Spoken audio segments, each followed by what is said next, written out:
Okay, hello and welcome back everyone to part 5, I think, of watching me make a conlang. And would you look at this, people? We're up to 2 columns. Look at that. 2 columns of $5 plus patrons.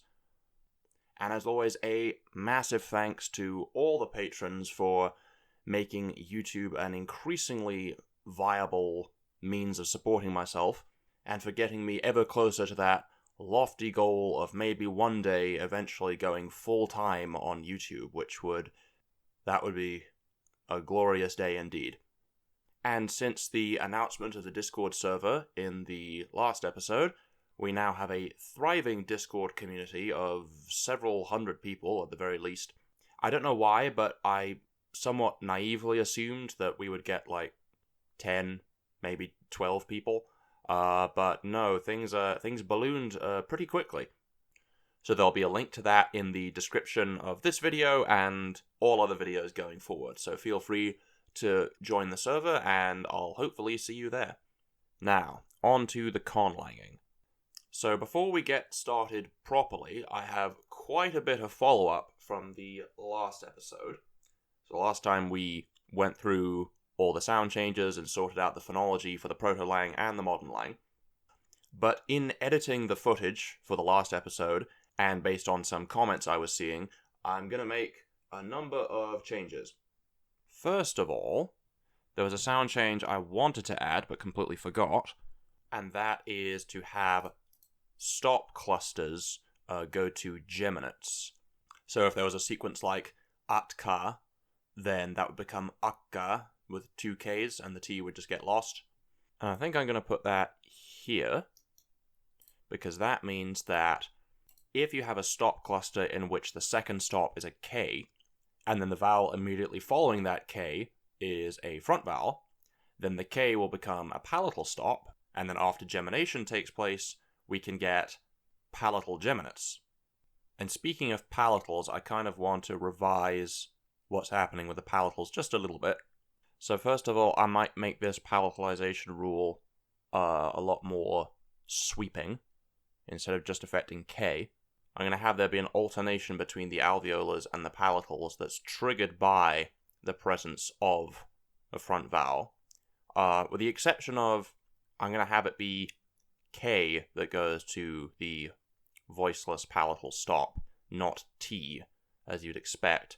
And I don't really know why, but for some reason that just seems more intuitive to me. Like if I sound it out, it feels more likely that key would go to key rather than T. And I don't know why. Maybe I'm just being stupid, in which case someone please point that out in the comments and let me know, and I will change it. But for now, I'm going to keep it like that. And in fact, I might move that, because remember, in the proto-language, we only have 3 vowels, and only one of them is a front vowel. So I'm going to put that there as just a very early thing, which makes sense to have as an alternation for me in the proto-language. And I'll keep the geminate clusters there, because why not?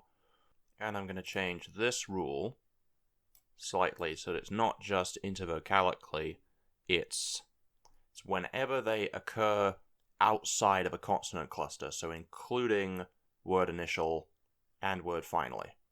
Now, another thing that I claimed in the last video that was demonstrably wrong was that W doesn't survive into the modern language.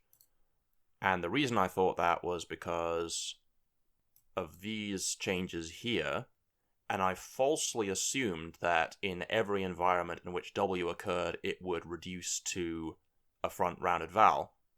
But of course, I didn't actually do that properly. I didn't explore every possible combination of vowel sequences. So this is every possible result of the ensuing vowel hiatus that happens when H is lost intervocalically. So some of these combinations will have fairly obvious results, like if 2 of the same vowel come next to each other, then they'll just turn into long vowels. Then we set up here that E and U next to another vowel become Y and W, with the exceptions of UI and IU, which both combine into U. Also, with the O diphthong, I very often just romanize that as OU, because in English spelling, it's so intuitive to interpret an OW as OW. So just to minimize confusion, I leave the U in there. And sometimes I do the same thing with I leave that as AI. I don't know. Well, I'll think about that. And then we have these combinations of vowels that become Also, I would, I think, just become I. Which, in fact, begs the question, does the same thing happen with ea? Does that just become ya? I'm going to say it does. Then we've got ao, which would just become ow. Which, once again, I usually leave romanized as just an ow, because AW might be construed as or. But then does that mean that or becomes wa? I'm going to go ahead and say yes. So those are our resulting vowel combos. And you'll see that W does actually survive. Not all instances of W get lumped into front-rounded vowels, which means that in the proto-lang, we do in fact have W. Now, I'm fine with that, but I might just throw in one other change. I might say that W goes to V when following an obstruent. And that's just a case of, again, this ineffable thing of it just kind of sounds right for this language, for the idea, for the phonesthetics that I have in my head. And I'll just move that up one so that when V is introduced allophonically here, it's also introduced here shortly thereafter. And for one final thing, I'm not going to commit to it yet, but I was thinking, when we have all of these palatals turning to y, then they might be bordering a w when that happens, which means that we'll get some YW clusters. And that seems like a pretty good opportunity to throw in the labialized palatal approximant, which is a sound that I don't get to use very often. I'm not sure I like that. I'm going to leave it there for now. It does seem like a pretty justifiable change. We'll get to that at some point. And for some final points of follow-up, I just wanted to touch up on the romanization again. So some people commented that for the pharyngeals, it might be better to use an overdot rather than an underdot, and I agree with them, especially since on Excel, if I make the cell size smaller, you can't see the dot. So instead, overdots. And again, it's not perfect. I'm still not really a huge fan, but it's just the proto-language, so that's fine. Also down here, when the and the get introduced, I think I'll keep the romanization phonetic, and I'll reflect the allophonic change in the romanization, which means that I'll romanize the as a DH. Then up here, for the vowel system, I just left the schwa as a schwa last time. Now, looking at the comments, I think the consensus is that I should just use a regular E, since we don't have an E, which is what they do in Mandarin and Manchu and several other languages. And while I think that would work, generally with romanization systems, I like to keep them intuitive, and to that effect, if a grapheme is pronounced in a way other than how you would expect, I'd like that to be marked somehow. Like the story I told a couple of episodes ago where when I was first studying Manchu, I didn't realize that what was written with an E was pronounced which threw me off quite a lot. So I'd like to indicate to the first-time reader that this is not a regular E. So to do that, I'm going to use a diaeresis. Now, it's perfectly possible that I could come to dislike that, because with 3 vowels with diaeresis, y, and there's going to be diaereses, if that's the correct plural, all over the place.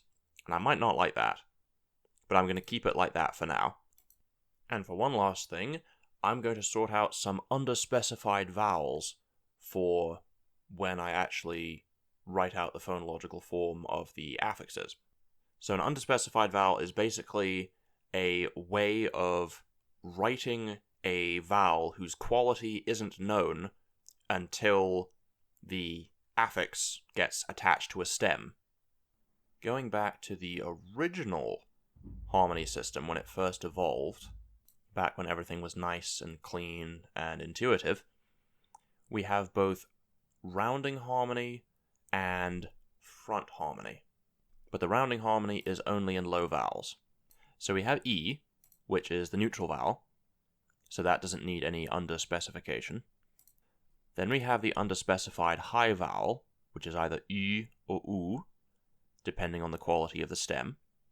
And then we've got the low vowel, whose fronting and roundedness are both determined by the stem. So that means we've got E, which is just E, and then we've got a high vowel that's either U or U, and I'm going to represent that with a capital U. And then the low vowel could be any of these, and I'm going to represent that with a capital A. I think I've done that properly. So then if we take that and move it over to the new, messy, destroyed system, old oo turns into so now that's in the high vowel set, but then also becomes So those are the possible variants of these two underspecified vowels. So that should come in handy later when I'm actually coining affixes. Alright, so I think that is me properly done with the phonology, at least for now. There'll always be time to come back and edit things later. So now, we can finally progress to the actual grammar.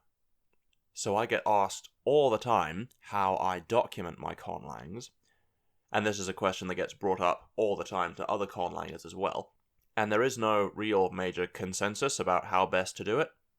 What I personally do, I do all of the initial grammar work in Excel, and then once I'm done with that, I formalize it in Word.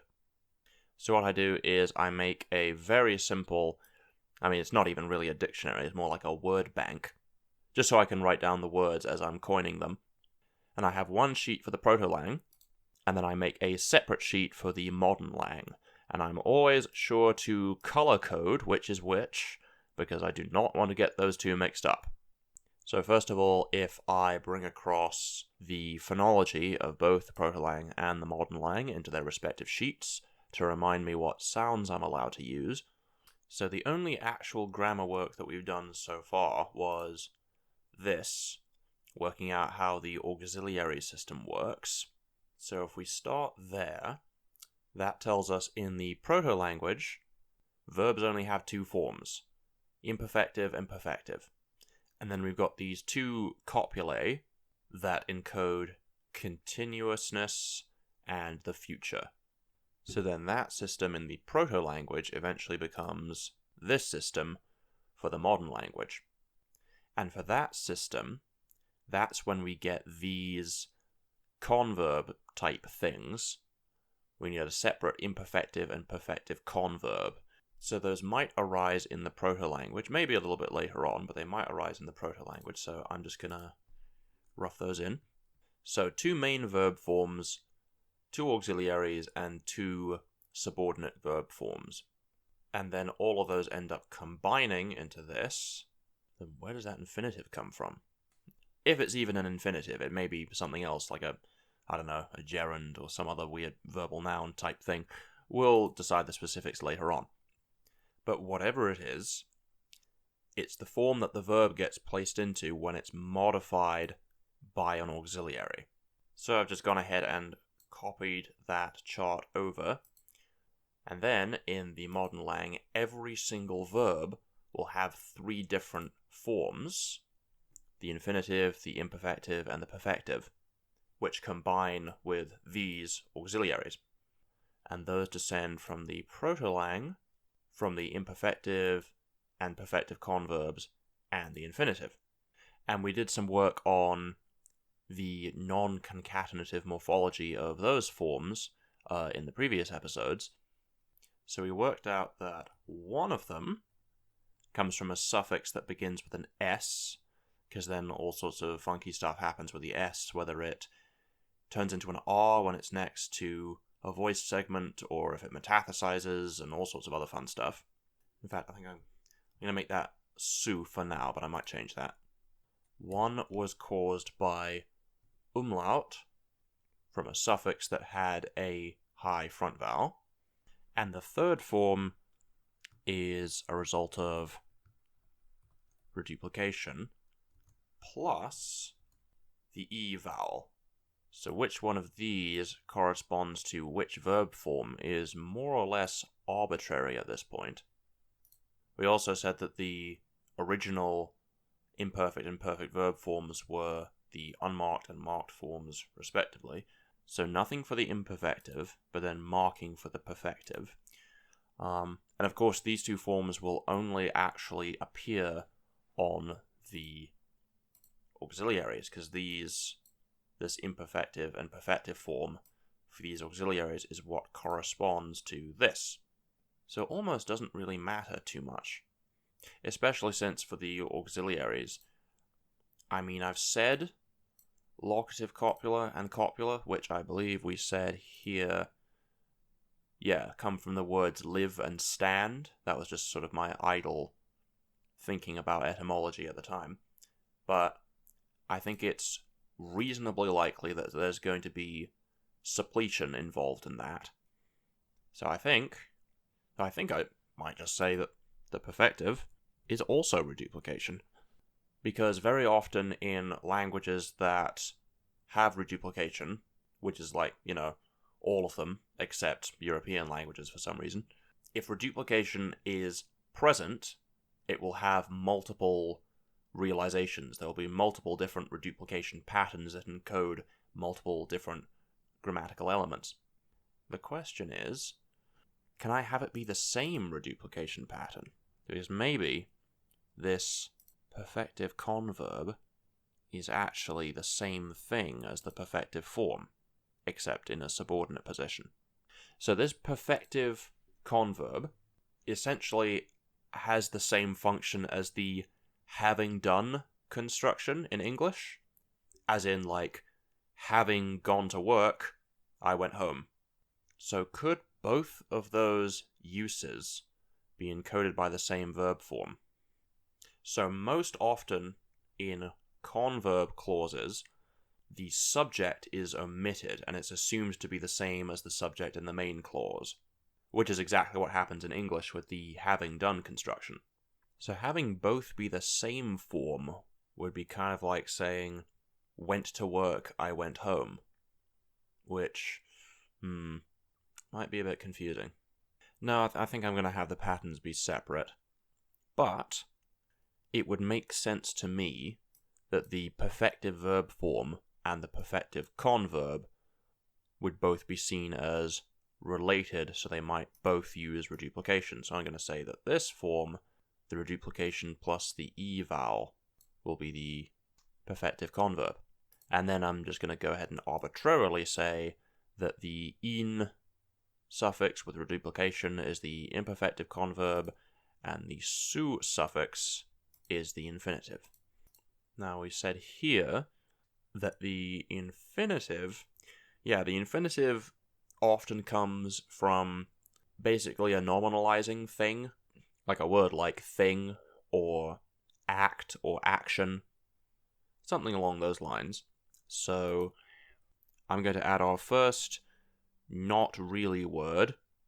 Everything is tentative at this point, so I'm just going to rough that in, probably come back and change it later. But for now, that's what it means.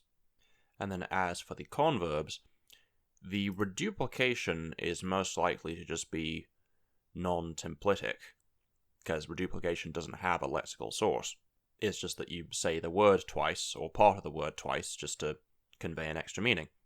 Whereas for the imperfective converb, I can see that coming from an adposition, like being at something. So the imperfective converb would be like while doing something, like while I was going to work, I saw a dog. The while I was going bit would be go in the imperfective converb. So you could see that coming from a word like at or during, or something like, while. Oh man, I completely forgot the part of speech column. That's embarrassing. Let me move that over. And I'll do the same thing for the modern language as well. But if we say that comes from an adposition, then since it's a suffix, that means that the proto-lang will have postpositions, which implies that it's going to be head final. Unless there's some other weird thing happening with... honestly, this is one thing that I still don't really understand. Why there are so few languages that have case prefixes. In virtually every single language I've ever seen that uses noun case, the noun case always manifests as a suffix, even if the language is otherwise head initial. And I don't really know why that's the case.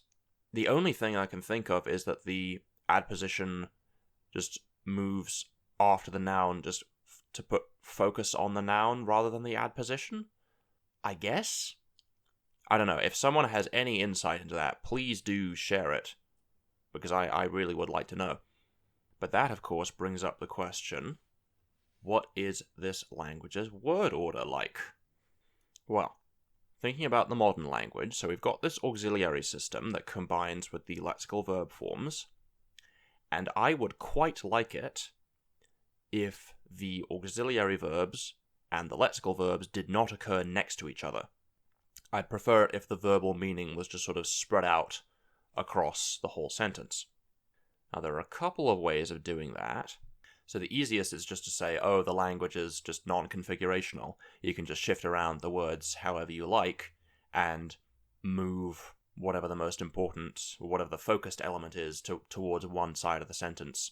So whether or not the important thing being conveyed in the sentence was the semantic content of the verb or the grammatical content of the verb, then either the lexical verb or the auxiliary would be moved around to the focus position, respectively.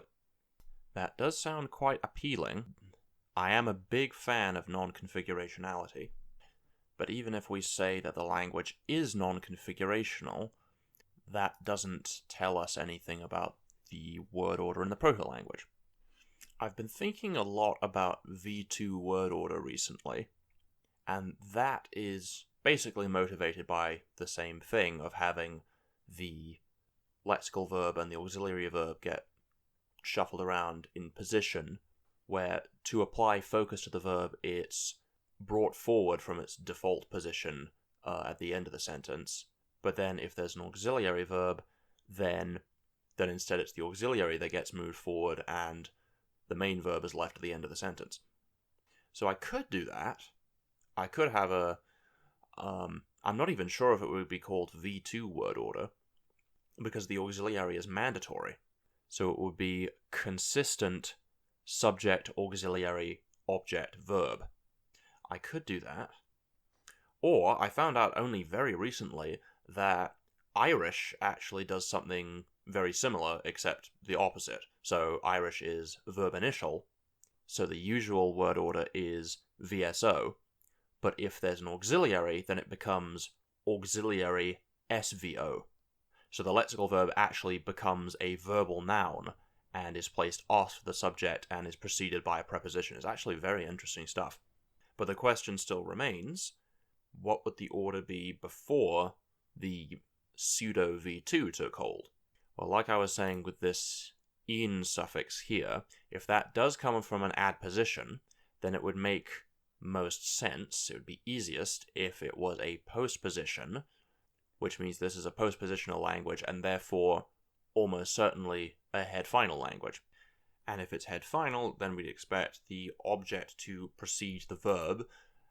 And as for the subject, well, it could either be OVS, which is exceptionally rare, it could be OSV, which is even more rare, or it could be SOV, which is the most common word order in the world.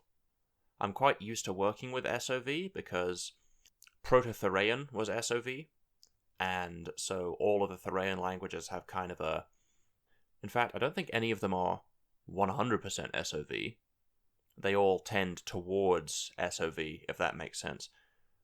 But then, for the modern language...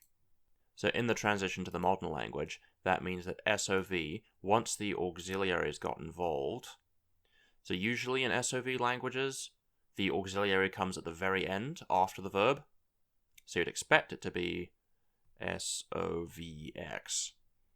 But we can say, like German, the auxiliary is free to move forward to a focus position earlier on in the sentence, which for right now, I'm just going to copy German and make it SXOV. There might be some freedom to vary that up, but I'm happy with that for now, which means we can commit to the proto-lang being SOV, and it's going to be postpositional. Now, the other stuff gets a bit more complicated, so I'm just going to leave it at that in terms of word order for the time being, and we'll come back to the other stuff later. Well, I guess now's as good a time as any to address the elephant in the room. I've delayed long enough. It's time for me to answer the ultimate question. The question that plagues me every single time I sit down to make a conlang. The question that humanity has grappled with since time immemorial. Noun case or verb agreement? Are we going to go head marking or dependent marking? Oh, it's so hard.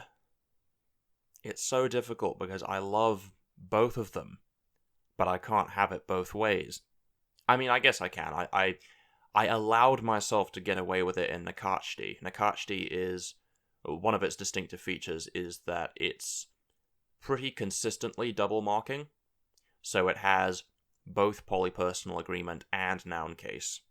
That's one of the things that makes Nakachti special, and I don't want to do that again, because it's kind of unusual for a language to have both noun case and polypersonal agreement. It does happen occasionally, but it's comparatively quite rare. And I like my conlangs to be distinct from each other, so I don't want to pull the same trick twice. And plus, Basque is also one of those languages that has both noun case and verb agreement, or polypersonal agreement rather. And I've already taken the inspiration for the verb system from Basque, so if I also did that, I'd just feel like I was ripping off Basque at that point. So I want to have one or the other, but which? Oy. The majority of conlangs that I've made have been mostly head marking. So maybe just for a change of pace, I should go dependent marking? Because that's one piece of advice I'll throw out there is, if you ever get into a creative rut where you just kind of feel like you're making the same language over and over again, which I've been in that spot multiple times, if you try doing something different, even if you think you're not going to like it, a lot of the time you end up liking it more than you think you will. Because the danger is, sometimes I find if I go head marking, then nouns become really boring, because without noun case, there's comparatively little marking for them. There's like plurality, and maybe you could throw in, I don't know, like gender or definiteness or something else like that to make them a little bit more interesting. But since we've got this vowel harmony system, like having noun case or having lots of affixes on the nouns would go some way to sort of showing that off, if that makes sense. Because otherwise, if we go full head marking and just have everything marked on the auxiliary, then the vowel harmony will sort of only show up on the auxiliary, which is kind of boring. But at the same time, if I go full dependent marking, if there's noun case and there's no verb agreement, then these auxiliaries, remember, every single sentence has to have one of these auxiliaries, then unless we have some other marking on the auxiliary, then there's only going to be 12 of them. So you'd have to see the same 4 words over and over and over and over and over again in every single sentence, and that'll get really old really fast. So I want to have some sort of phonological variation with them. So I think I want, at the very least, to mark the subject. And that means that usually in auxiliary verb constructions, the person marking, well, actually, usually all the marking goes on the auxiliary, and the lexical verb is left as a non-finite form. like an infinitive or something. But another possibility is actually if you split the marking between the auxiliary and the lexical verb. That does happen sometimes. Like sometimes you see that the subject marking goes on the auxiliary verb, and the object marking goes onto the lexical verb, which I think is pretty cool. And I did a variant of that in Okalawak, where in compound tenses the auxiliary is marked for the subject and the lexical verb is marked for the object. But only if the object isn't explicitly stated. It's object marking, not object agreement, yeah. But in this particular case, since the lexical forms are being turned into converbs, and remember converbs typically aren't marked for subject and object, I'm going to leave the lexical verbs so they just have these three forms. And I do kind of like that, especially with the non-concatenative morphology. So I'm thinking of doing it kind of like the principal parts in Latin. So like every dictionary entry for a verb will have three different forms that, because of the non-concatenative morphology, some of them might look completely unrelated, but then you just sort of have to slot them in and match them up with whatever the correct auxiliary is to render whatever tense you're going for. So an unmarked lexical verb and subject marking on the auxiliary. But then I'm thinking noun case too. See, just subject marking and noun case, that's justifiable. I've not done that before in a conlang, and it does happen, like for example in most Indo-European languages. But even with just subject marking, I don't know if that's going to be enough phonological variation to satisfy me. So one thing to consider, if there is subject marking, we have to consider which subjects are going to be marked. So the obvious candidates are first, second, and third person for the singular and the plural. Now there are ways we can make more than that. We could add an extra number, like we could throw in a dual. We could also maybe throw in clusivity, to have clusivity on the verb. And also the big one, third person can be divided a whole bunch of different ways. So what immediately comes to mind for me is animate versus inanimate, because just about all the Thoraean languages have some sort of animacy distinction.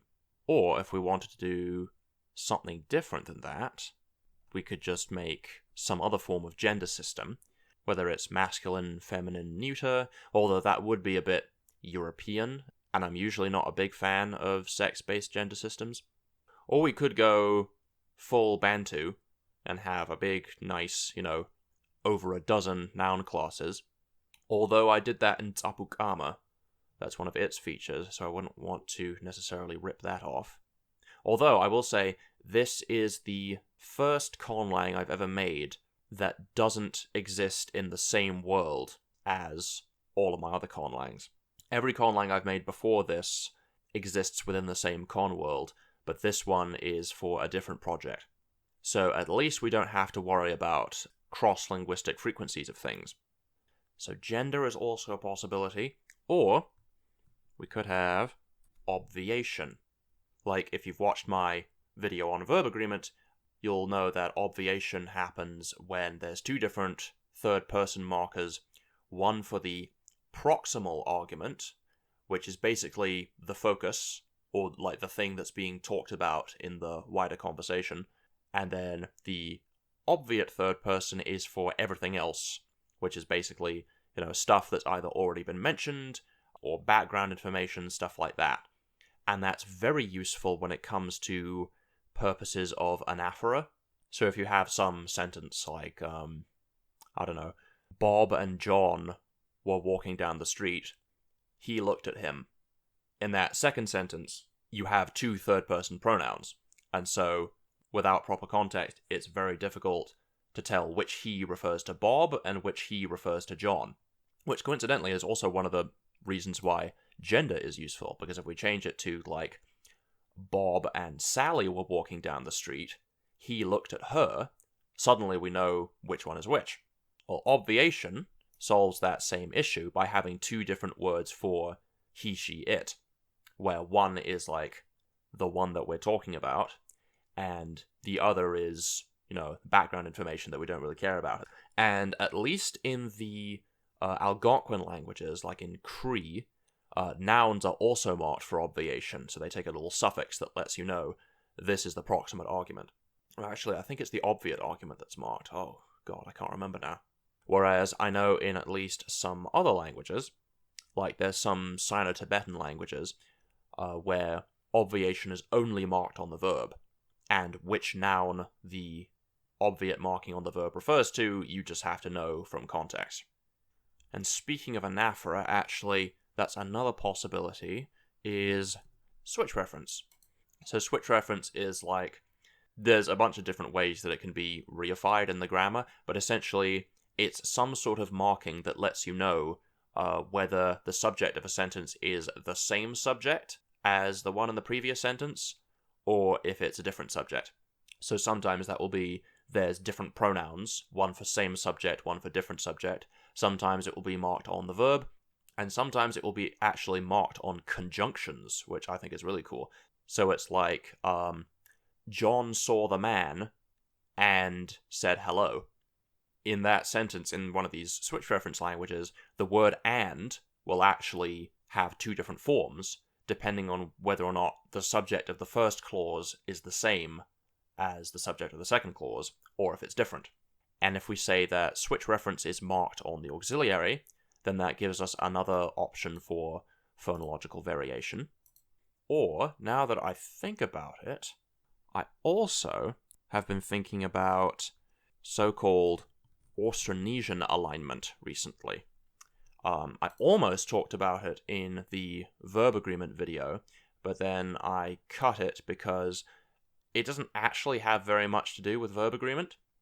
A funny story about Austronesian alignment, actually.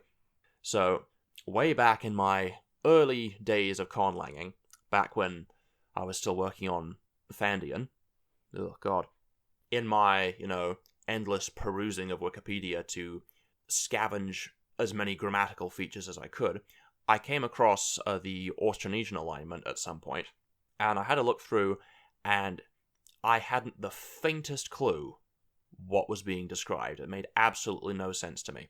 I mean, if you go to Wikipedia and look up Austronesian alignment or trigger system or whatever the actual article is called, and you read through it, it seems kind of baffling the way they describe it, at least to a newbie conlanger. It seemed really intimidating and weird, and I had no clue what it actually involved. So I backed off and said, okay, I'm not going to do that, and left it alone for quite a long while. And then, years and years and years later, when I was well into one of the later drafts of Okolawak, I found an article online somewhere of a piece that David J. Peterson had written, in which he talks about Austronesian alignment, and he opens it with basically saying the Austronesian alignment, or trigger system as it's also known, doesn't actually exist, at least the way it's described in a lot of conlangs. And I read through it, and it elucidated so much so quickly, because once you get past all the terminology and the way that it's actually sort of analyzed and described, all Austronesian alignment / the trigger system really is just using passives to keep the topic as the subject. That's it. So all this stuff about, actor focus and patient focus and all of these things, they're just fancy words for passives, or applicatives, or other sort of valency changing strategies. And after I read through that, I had this epiphany. I realized I had actually accidentally made an Austronesian alignment system for Okolawak, because in Okolawak, the most animate noun in any given sentence has to be the subject. And so to make that happen, there's a whole bunch of voicing tricks to jump whatever the most animate word is into subject position. And that is pretty much exactly what the Austronesian alignment is. In fact, I would go so far as to say that Austronesian alignment and direct inverse systems are in fact two different variations of the same thing. Which may sound kind of crazy, but all both of them are using passives, or some other voicing trick, to keep certain words as the subject. So like in direct inverse systems, it's a way of keeping whatever's higher on the person hierarchy as the subject. And the way that you do that is by using a passive, which is exactly what happens in trigger systems. So that becomes another possibility, is to use voicing tricks and valency changing operations and stuff to add extra morphology to the auxiliaries to make them more varied. And another advantage of using an orthorhomtional alignment here would be it helps kind of obfuscate the word order a little bit, because even though the word order is nominally subject, auxiliary, object, verb, of course the subject, what the syntactic subject is, doesn't actually necessarily fill a subject role. Instead, the subject will just be whatever the focus is, and then the auxiliary takes marking to let you know what the actual grammatical role of the so-called subject is. The more I think about it, the more I like this idea of having an Austronesian alignment. I did do that in Okolawak, although, as I say, completely by accident. And it does work a bit differently in Okolawak, because Okolawak does have a form of polypersonal agreement, and it has all of those various applicative suffixes that are actually just inflecting prepositions that get suffixed onto the verb. So I may well end up going for that. I'm leaning towards that for the time being. And that will lead to some funky alternations with the noun case, because depending on what the focus is, what's marked with the subject case won't actually necessarily be filling a subject role. Yes. It's all coming together.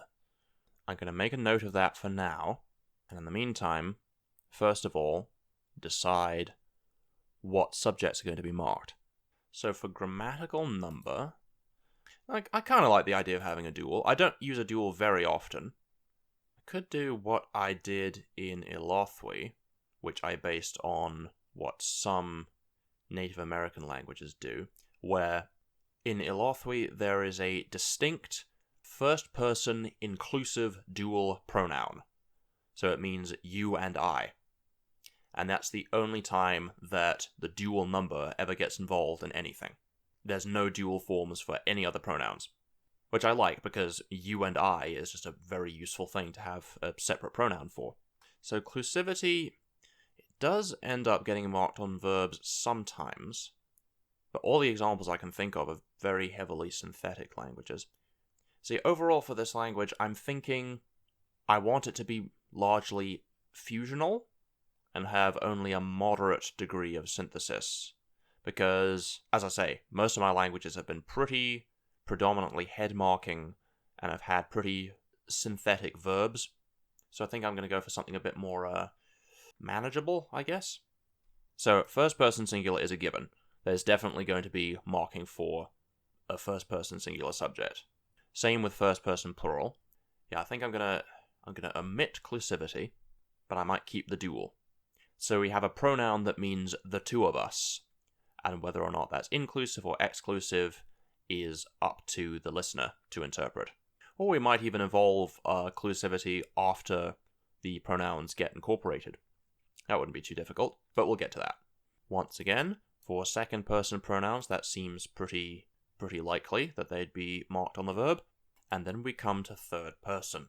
Having an animate-inanimate distinction is very common. I think I can go ahead and say every language is sensitive in some way to animacy. But I've done an animate-inanimate distinction on verbs so many times, it's so archetypical of the Thracian languages that I am going to choose to not do it here. So, are we going to go with gender, or are we going to go with obviation? And as for switch reference, how would that even work with an Austronesian alignment? Because in every switch reference system that I've ever seen, it's always been whether or not specifically the subject is the same or different from clause to clause. If we're going to go with this Austronesian alignment idea, then the syntactic subject will not be playing the subject role much of the time. So would the switch reference agree with the syntactic subject or with the grammatical subject? I think it would just agree with the syntactic subject. So in that sense, it wouldn't even be switch subject. It would be switch focus, or switch topic. That is quite strange. I kind of like that idea. Oh, I'm spoiled with choice. I've only ever used switch reference a couple of times. I have in my language suma-a, which is still just a pretty basic sketch at this point. That's part of the way that the verbs work. But I would have to do some more research into them to see exactly how they worked. And if we were going to do the Austronesian alignment thing, we'd have to have certain valency changing affixes, including but not limited to a passive, pretty basic, and then a series of applicatives. In fact, that's another thing, applicatives. For a long time, I had no idea what an applicative was, because, back in my early days of conlanging, I tried to understand, I looked it up, and it would give me this long thing about how an applicative is when an oblique or indirect object gets promoted to the status of the direct object, and then the direct object is obfuscated either by placing it into an oblique form or just being omitted. And I was like, what in the hell does that mean? I had no idea. And so for a long time, applicatives were just this weird, mystifying thing.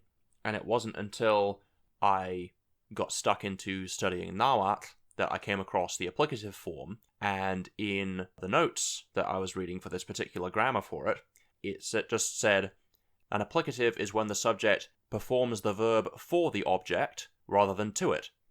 And I was just like, oh, well, that makes sense. Why didn't you just say that the first time?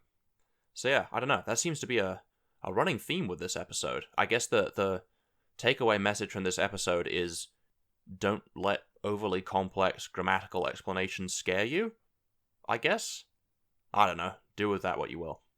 So in general, there's 3 main types of applicatives. There's benefactive applicatives, which is the verb happens for the object. There's the instrumental, which is it happens by means of the object. And then there's the locative, which is it happens towards or at the object. And then occasionally, you see commitative applicatives coming up, which is the verb happens with or accompanied by the object. And because of the general trend in languages for commitatives and instrumentals to be marked similarly, or use the same marking, sometimes the instrumental and the commitative can just be 2 uses of the same thing. I think there are a couple of other funky ones out there. Like, I might be completely confabulating this, but I seem to remember long ago I heard a story about a genitive applicative, which was like, I can't remember what the language was or what the context was, but if you put this applicative affix on the verb, it means that, I think it was if the verb was a stative verb, and you put this applicative affix on it, then it means that you were in possession of the object which carried out this stative verb, I think. Something like that. So, like, if, for example, you had a sentence like, I sick with the applicative friend, then that would mean I have a friend who is sick. Now again, I cannot remember for the life of me where I saw this example, or I could just be completely making it up. But if someone knows what the hell I'm talking about, or knows where that sort of thing happens, please, please, please tell me in the comments, because I would love to see that, and I could make ample use of that. And sometimes there's just a sort of general applicative that just applies to, like in Nahuatl, actually, the lia suffix doesn't really have any set applicative meaning. It depends on the context and the properties of the verb. And sometimes applicatives overlap with causatives, and I have seen explanations of why and how, because in some languages they just have the same morphology, and that doesn't really make very much sense to me. But I don't know. Again, more research is required. I think I'm going to go ahead and say that I'm not going to have obviation, because obviation, number 1, I've already done it in Alothwi and Nakachti, and number 2, it very frequently co-occurs with direct inverse systems, simply because if you have 2 animate third-person arguments, then how do you know whether to apply the inverse marker or not? The obviate kind of just helps resolve that. So probably not going to have any obviation. So it's down to either gender or switch reference or both. Now gender doesn't have to be marked on the verb. Like, look at the Romance languages. You've got masculine, feminine, and sometimes neuter, but the verbs only mark just third person and third person plural, no gender distinctions. I'm going to do a video about gender at some point, but really the thing that makes gender gender is the fact that it gets marked somewhere else in the phrase besides the noun. So the fact that there is agreement happening. If things agree in gender, then gender is a thing. And if there is gender agreement, it can agree on the verb, it can agree on the adjectives, it can agree on articles, like it does in, again, the Romance languages, in like French and Spanish, where you've got the difference between le and la and el and all those. Or sometimes it can agree on adpositions as well. If you have inflecting adpositions, like you do in, say, the Celtic languages, or in my beloved Nahuatl, then sometimes gender distinctions can be marked on adpositions as well. So in this case, really the only reason why I'd want to have gender is to make the verb more varied, to have more forms of the auxiliary. So it would definitely be marked on the verb. But then, depending on whether adjectives are noun-like or verb-like, or both, like if the adjectives evolve from stative verbs, then the adjectives will also agree with nouns in gender. But simultaneously, if they evolve from nouns, that means that the adjectives will most likely agree with gender and case as well. In fact, that's an idea. So I could do what I believe Russian does. I could be wrong on this, because Russian is one of those languages that, sadly, I know very little about. Like, I'm ashamed at how little I know about Russian, beyond some very basic stuff. But I believe in Russian, attributive adjectives are noun-like, and predicative adjectives are verb-like. Again, feel free to correct me if that's totally wrong, but I kind of like that idea, so I'm going to leave myself a little note there to dwell on later. And also, actually, it occurs to me just now that in these sorts of languages that have ways of reorganizing sentences for pragmatic purposes, to let you shuffle around words to indicate whether they're known or not known, or whether they're background information or foreground information, or focused or not, those sorts of languages tend to not have articles, or if they do, they use them sparingly or in different ways, I guess. So I'll just go ahead and mark that. We're probably not going to have articles. Probably. Well, I've given myself a lot to think about, and I would need to do some more research before I make some of these decisions. And I've been rambling on for quite a while now, so I think I'm going to call it there for today. But do let me know in the comments if you have any thoughts or opinions about what decisions I should make. I'll go away and have a long, hard think about all of this, and next time we'll actually commit to some of these decisions and hopefully start making an actual paradigm for these auxiliaries. So, look forward to that. Thank you guys very much for watching, and I will see you in the next one. Take care.